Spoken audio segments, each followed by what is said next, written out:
Hello, and welcome to the If We Knew Then podcast. I'm Stephen Sachs. And I'm Lori Sachs. Today, in honor of Down Syndrome Awareness Month, we will be talking about what it means to do our part to change the perception of Down syndrome. This is a topic that we tapped in on in our conversation with Eleanor Bagley, the author of Ava the Mermaid.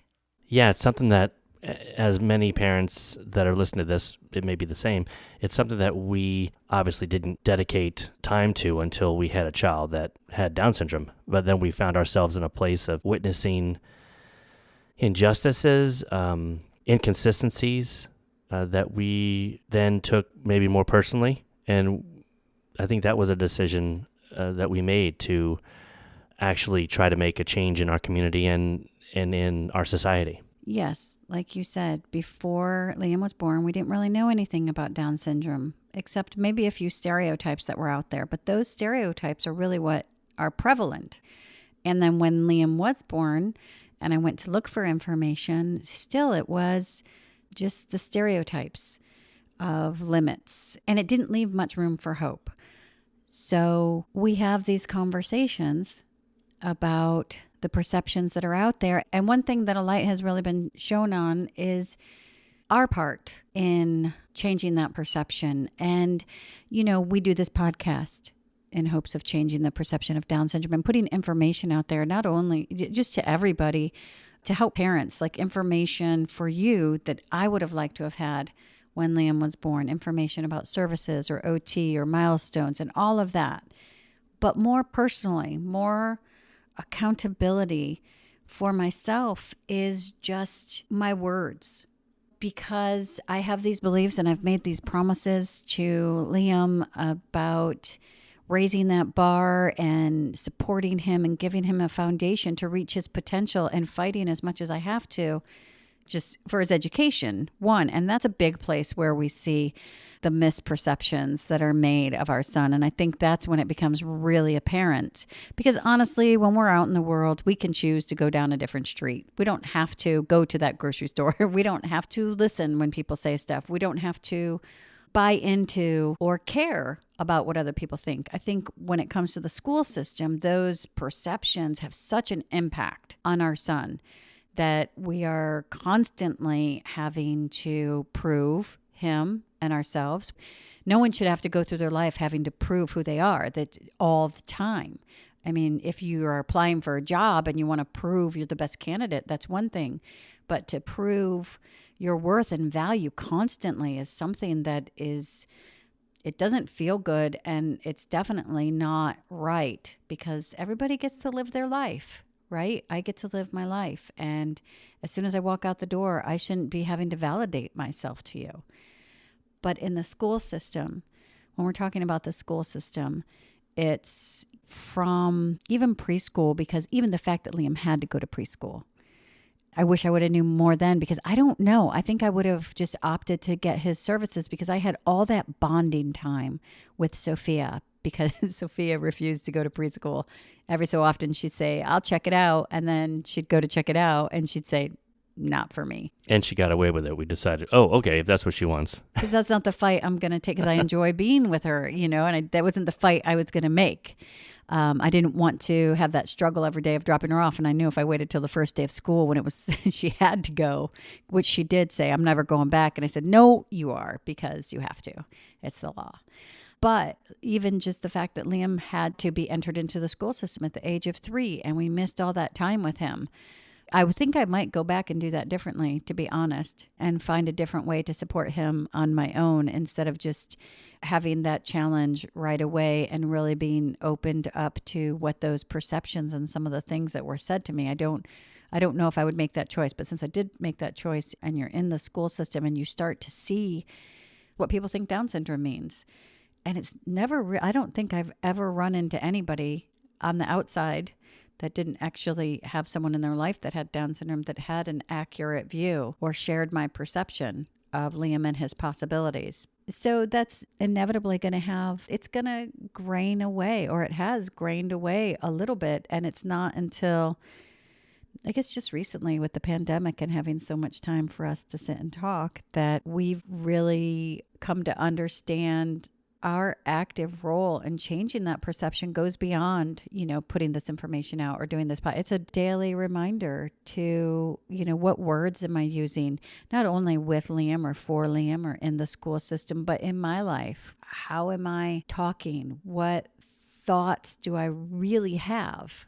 How have they changed, or am I still on the same path? And it's checking in to make sure that I'm definitely present in my communication. Elaborate on present in your communication. That I'm present.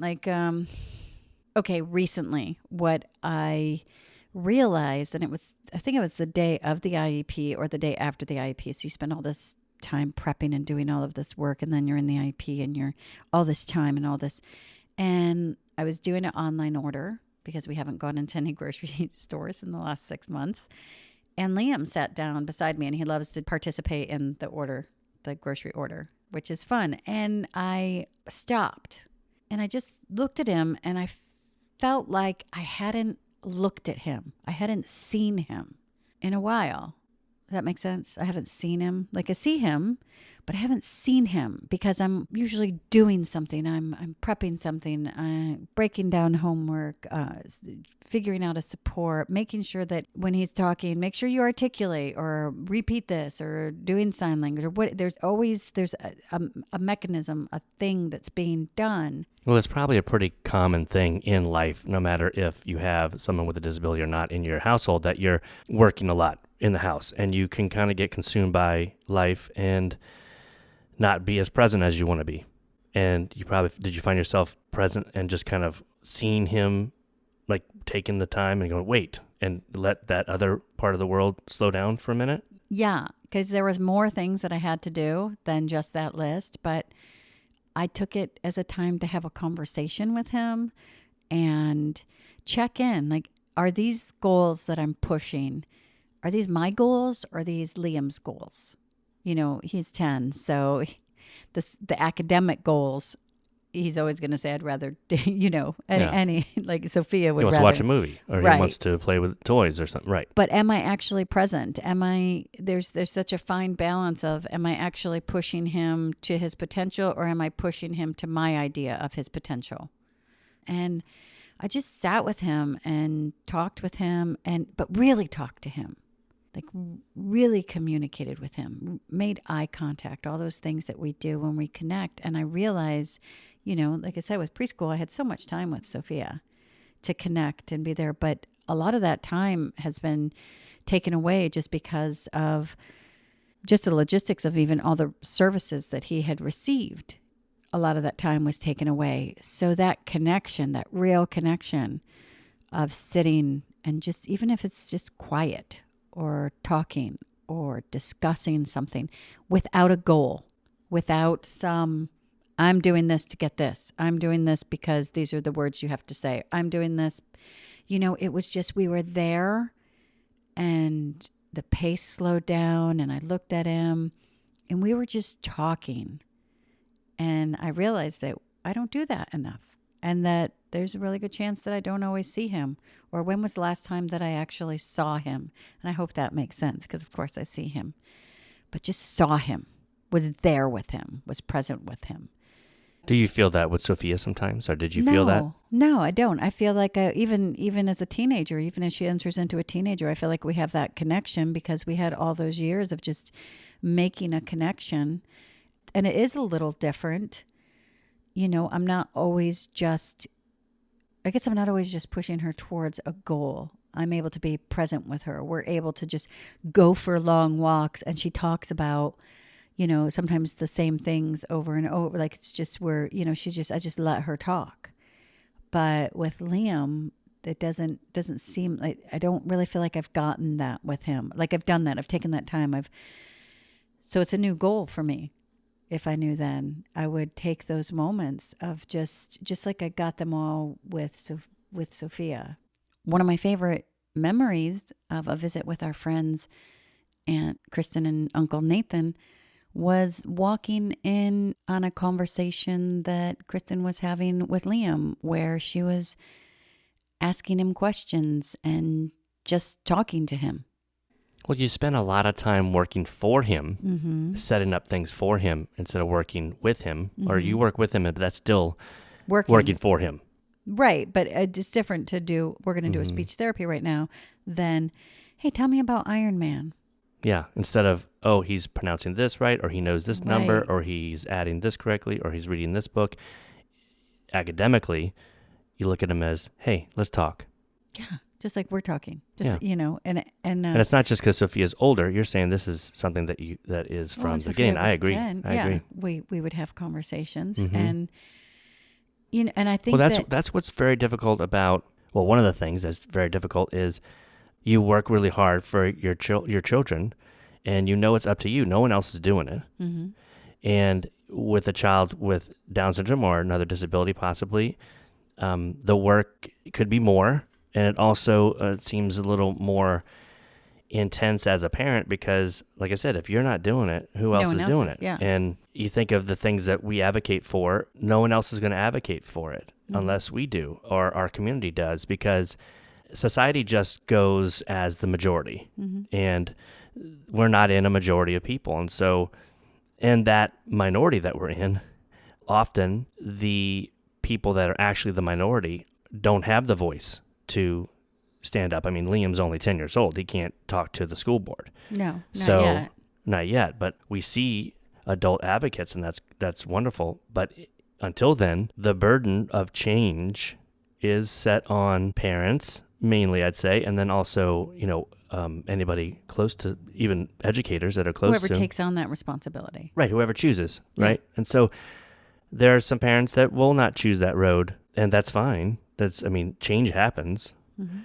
And there's some parents that really get involved in But what they want to without shape any that change. judgment, though, because I mean, honestly, at the price of always pushing, you do lose those moments sometimes. I realize that now. Looking back, I realize that I've lost some moments because you have a finite amount of time. You have an hour. Are you going, that hour needs to be implementing a service, doing the schoolwork, because schoolwork is about reputation and working more on one thing takes up the time instead of just having that walk around the block. I got to tell you, one of the best moments last week, Liam and I went for a walk around the block because he wanted to walk, and it was late and dark. And I said, well, let's do it in the morning. We'll wake up early.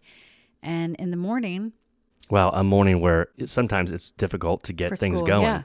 yeah. And you just mentioned, hey, you want to walk? Boom, he popped out of bed, didn't he? Right. And it was beautiful. Mhm. You know why it was beautiful? Because honestly, there's a part of me, the reason why we don't walk at night is because not everybody in our neighborhood wears a mask. And at night, I can't see necessarily them coming all the time, especially if I'm in a conversation. And there's too many unknowns, and I don't want to put myself in a situation that's just not a good situation. So I said, we'll walk in the morning. And there was a part of me that as a parent, like my heart ached a little going, oh, please remember, or will he want to, or whatever it was. And there was a part of me that knew I was taking a chance, or felt like I didn't know it. I felt like I was taking a chance, just saying, okay, how about we do it tomorrow morning? And it was almost a test, right? Because it's the same thing I would have said to Sophia. And I'm such a big person on, I'm going to do for Liam the same things I do for Sophia. And it was a chance I was taking because he's 10 now. And that's something that I can't, now we're getting into years where I can do stuff that I did with Sophia. But there was a part of me that when I woke up and I'm like, all right, because I had a conversation with him about, you might say you're too tired in the morning, or you might this. And he was like, nope, we'll walk. And the joy that I felt just even when he got up and he wanted to walk, and in his pajamas, he just put on his shoes. And it was really a great moment of just walking with him around the block. First we sang, and just not having anything else in my mind, just to be with him and to enjoy that walk, and whatever had to be done or whatever needed to be done, or the schoolwork that lay ahead, none of that. I didn't bring any of it with me. I just said, we're going to walk, just like I did with Sophia. And it was pretty outstanding. It was such a fabulous moment. And it really, I think it put both of our days, and I think he felt that, like, like there's, we don't talk about, do you feel like you connected with mom today? We don't talk about that, but I felt like it was a milestone for me. I feel like you get these, and we get these moments in the summer. We take, a nice summertime off to really spend with each other. But the school year gets so bogged up with work. I mean, like, that's usually the time we work as adults as well. So we usually get summers off, so we do get to indulge in that summer, but we work, or you're working right now, and it can really strangle that connection sometimes. Yeah, I think, though, in the summer, too, like, Liam is always working. He's always working. Yeah. And it's kind of what motivates Sophia, because she can't say Liam doesn't do anything, because Liam is he's one of the hardest working people in the house. He's always working. And that was one of the points that we made in our IEP, is when they're trying to say, oh, well, he can't sit still in it. It's just like, no, that's garbage. Liam works. He works really hard. You put a bar up for him and he really reaches it. And, he has the ins and out of any 10-year-old, where sometimes he just doesn't want to do it. And that's understandable. But of course, especially how much we're putting on his plate. Oh, but it doesn't happen often. And also in a pandemic, when we haven't even factored in the impact of a pandemic, of not being around his friends or in a social setting or any of that. Right. They both transitioned to that. Yeah. So we've been very fortunate. But so those were two different things as far as my perception, that when I stopped and got still, I can say, what is really my perception? Am I really following these words, or have I just found a sound bite and I keep repeating it? Because it does become a sound, because it is like you say it so often, especially every year in your IEP. And no matter how many times you have an IEP or whatever, you're just saying it. So am I living it? Is it really how I feel? We've had some really great guests on the show, like Ed Casagrandes from... Right, he was from the Canadian Down Syndrome Society. And he's working with Google AI. To do the AI. And I remember speaking with him, and his daughter is younger than Liam. And he even corrected me. I noticed that I spoke with some limits, even though I don't feel like I live with any limits on Liam. And he corrected me. I can't tell you the exact phrases. I could go back and listen. And I remember in those moments going, oh, yes. Oh, was it something, a phrase you had maybe set in your vernacular, and then it kind of maybe comes out, and then it guides your emotions, it guides your intentions. But it's sometimes. No longer appropriate. It's no longer significant, because so many things have changed, and Liam has gone beyond that, and society's gone beyond that, and we have this great community. And he kind of corrected it, or said from where he comes from. And I was in that moment, it was so inspiring, because I was reminded, and also like a breath of air was like blowing into my words, because at the time, I think those words or thoughts were formed. They were very progressive. But now, if we're really going to be progressive, this is the way we can think, which is funny, because you think that when you're pushing beyond limits and stereotypes and perceptions, that you have this place that you're coming from, but then you can still settle. And if I'm not present, then progression passes me by. Are my words old? Or is my perception old? Do I need to blow some life into it? And am I, without thinking about it, still now putting different limits on him, right? I see what you're saying. Mm-hmm. And I think what's really prevalent is we go on these pages, these support groups, and most of the time I go on the support groups to see if there are questions or if there's any way that I can help. And a lot of times what you have seen in the past weeks are people speaking these limits from a long time ago. They're just words, but they settle. These are words that seem so out of touch to me now. But I think it shows that for the advocacy that we're doing as a community, we're not changing the community totally. Like, it's not like we're all changing at one time. Like, okay, here we are. We're all thinking alike. I mean, we're still buying into some of the things that we've been told. Yeah, well, because I think it takes these moments, like you had with Ed. It takes moments we have together. It takes this affirmation of what we're doing for it to spread. If that makes sense. That we can say all we want to ourselves, but how do we change a community? I mean, we have to change our community, Down syndrome community, to then see an ultimate change in society. Right. And that's all going to come at a different pace. And it does come from this community. It comes from the words that we choose. And what do we think about our siblings or children or friends, what do we really think and how do we speak that? And every time that we repeat some soundbite from some archaic belief of limitations or what's possible, because that's a valid question for anyone. Will they be able to? I think about Sophia. Will she be able to? Yeah, that's any child. That's any child, but that question bears so much more weight in our community. Yes. And what sometimes makes me sad is the constant belief that there's so much that we can't do, right? And I see it and I hear it. And just the people that we've interviewed, we have all these great stories, but they're not reaching everyone. So there's still people who, will my child drive a car? Can my child get married? Can they have all of these things? And yes, they can. And I think that's what we were talking about, Eleanor Bagley, when we had that conversation is, yes, the answer is yes. And we have to start believing yes.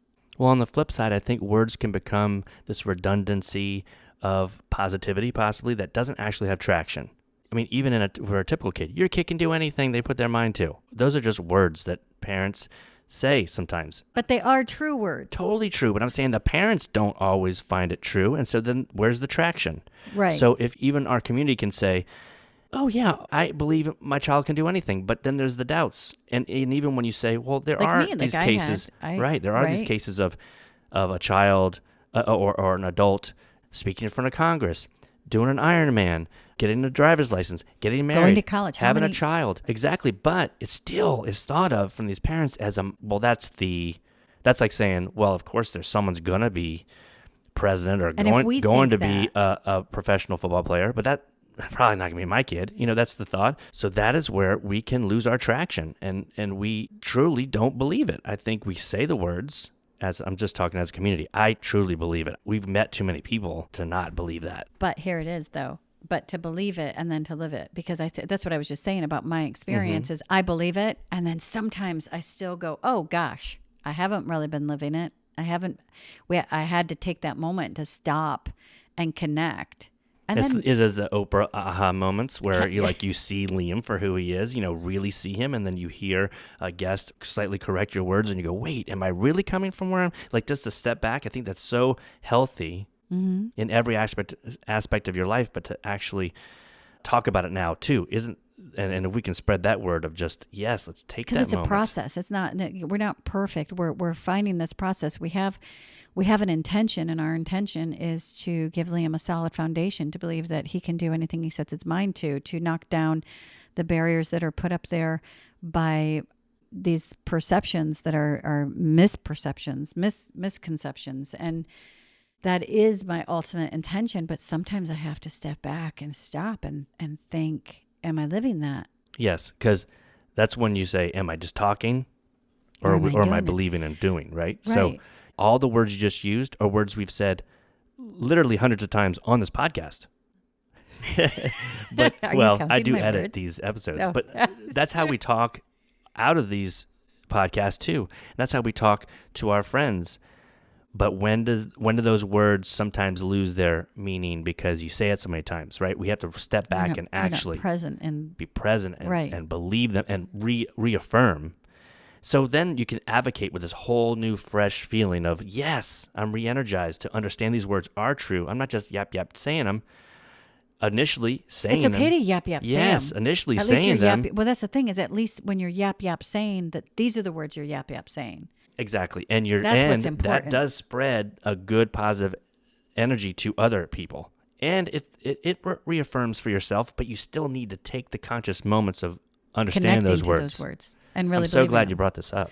And the truth is that if we as a community, if I don't believe it, if I speak other words, how am I going to change the perception for the outside? Do you know what I mean? You can't change anybody else's mind. They have to change it. So my words are so important. The way I speak. Do I go, well, we'll see.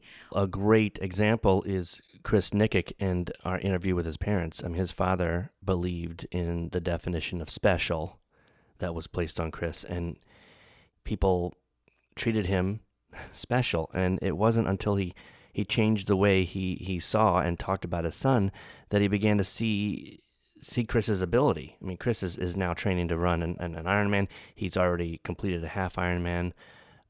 That's why I think some of the pages that I see people writing that, I mean, there were some pages where a grandparent said, I wouldn't wish this on anyone. And it's so sad to me because, like, we're watching The Family Stone. This is a good example. And, they're at the dinner table. And in that story, one of the sons is deaf and has a partner, a same-sex partner. And Sarah Jessica Parker is talking to the mom, and the mom says, I wish all of my children were gay. And Sarah Jessica Parker goes, you don't really wish that, do you? I mean, nobody would really wish that on there. And, I love that moment because Diane Keaton's reaction is like, stop. And they just tell her to stop, because from the outside, this person is going, you don't really wish them to have those challenges, do you? And it comes from such a place of not understanding that, one, we all have challenges. So you can't just look at a situation that's different and say, I wouldn't wish that on anyone, because you're obliterating an entire life and experience. Like, this is a beautiful life and beautiful human. And they just have maybe challenges that are a little different. And grandparents are far enough out of it sometimes that they aren't just thinking of the welfare of the grandchild. They have their kids. They're probably saying, oh, I didn't want this for them, because they're not totally experiencing Down syndrome. No, they're just experiencing from the outside. And they're probably experiencing a lot of the perceptions from their friends and their community. And so there's a whole bunch of definitely reasons that people on the outside might say these words. But the reason I love it in that movie is because it points out that is one of the most inappropriate things that you can say from the outside is, I wouldn't wish that on anybody, because you don't even know. But what would you wish on someone? Would you not wish a joyous life? Would you not wish this beautiful relationship and this journey that is so... But people have to relinquish so much to get to that point. They have to relinquish so much of their thoughts, how they grew up with what life is supposed to be. Then don't say anything if you don't have anything nice to say. And what I think about is, how does that affect the kids and the parents and the grandchildren? And even if it's not grandparents, because it could be a family friend, it could be your best friend, it could be anybody.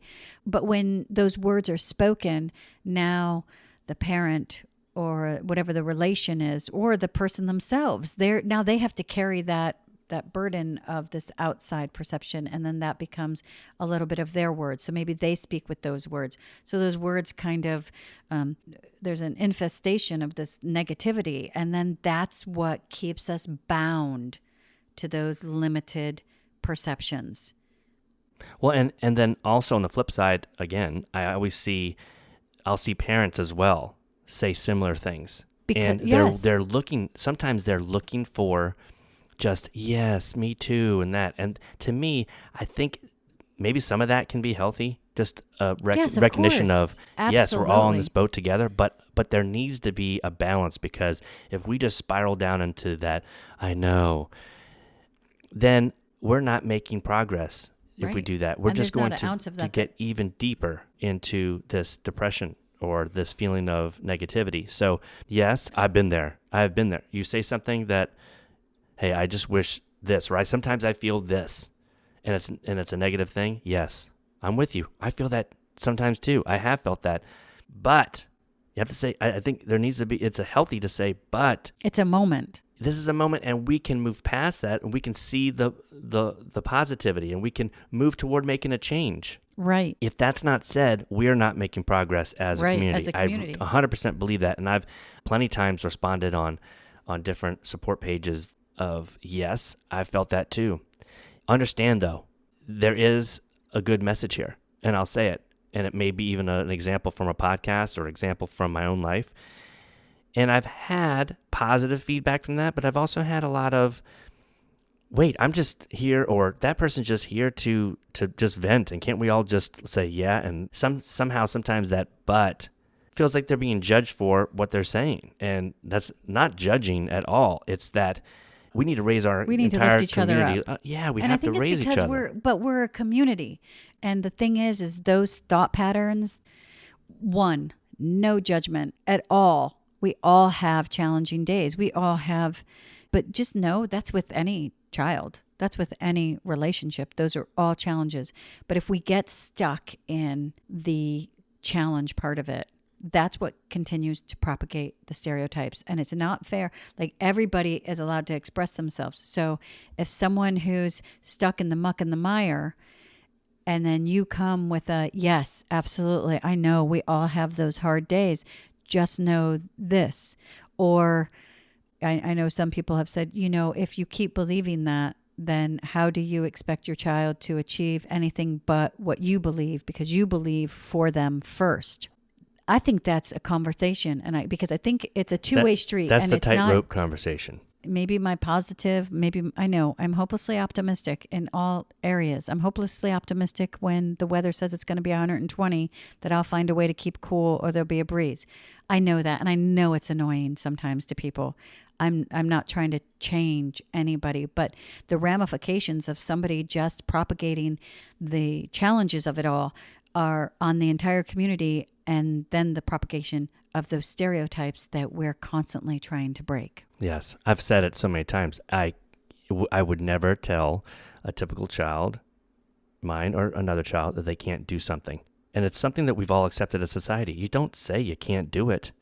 You say Let you them figure can out what if they you wanna work do. hard enough. Or you say, okay, even in your mind, if you say, there's no way that this kid is qualified to do this when they grow up. I just don't see, you're not going to be the next Einstein. Sorry, right? You could They think that in could, your though. mind. But yes, you could. They could. But if you because- tell them they can't, darn sure They're not not. going to be. So we Right? need to transfer that into children that learn differently. We need to Or transfer anybody that. who's different. We can't. I think it goes across the board. One, we're all different, but our words are seeds that get planted. And I'm so cautious when I talk to Sophia about anything. Like, I'm very mindful of what I say.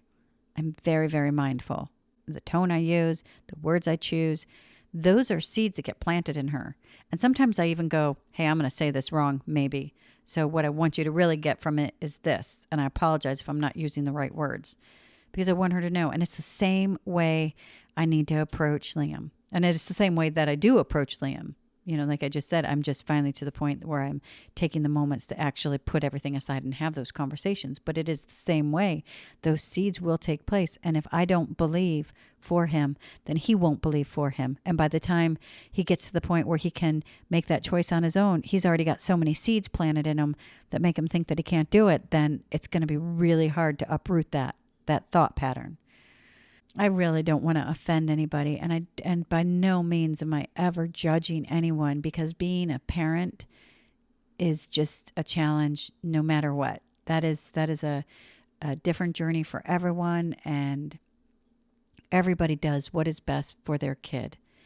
But what we're talking about today is our part, how deep our part is in changing the perception of Down syndrome to make more opportunities for the people that we love in our life that have Down syndrome. And part of that is being mindful of what we speak. And even if your beliefs are one way, just being mindful of what we choose to put out there, because our words have so much power. They have power to convince ourselves of something, so to keep that belief system going, to make other people think certain ways, or to create an illusion or to paint a picture of something. It's real power that we have, and we have the opportunity every time that we talk about Down syndrome in our experience. And in no way am I trying to pretend that there aren't challenges. So many challenges, and everybody has different challenges, but life in itself is challenging for everyone. Everybody has challenges. So if that's all we focus on when it comes to Down syndrome, then that is what I received when Liam was born. That's all that was out there were the challenges, and not the beauty and not the real relationship and possibility and potential. None of that was out there. And I want to change that for new parents and for new families. I want to change that for them. That's our responsibility as we move forward to make it better for the people who come behind us. It is our real responsibility as humans to lift each other. And if you're having a challenge, you can tap our inbox. We will try to lift you with our words and our experiences. And like we said, we don't have all the answers, but if you have questions, we'll try to find it for you. We will do our best because that's our community. We're all in this together, and we all we affect each other. We have a profound impact as human beings on each other. We're working to change the negative perception of Down syndrome. We have that power, and we participate in that event. We're not just bystanders. We are participants in that process. And know that with every word that you speak and every thought that you think, that power lies in you to choose your focus, to create a new perception, a more accurate, full perception of what Down syndrome is. Please follow us on Twitter at If We Knew Then Pod, and you can drop us a line on our Facebook page at If We Knew Then Pod, or visit our website, ifweknewthen.com, to send us an email with questions and comments. And you can join our mailing list there and get alerts of future podcast episodes. All these links will be added to this episode's show notes. Thank you again, and we look forward to you joining us on the next episode of If We Knew Then.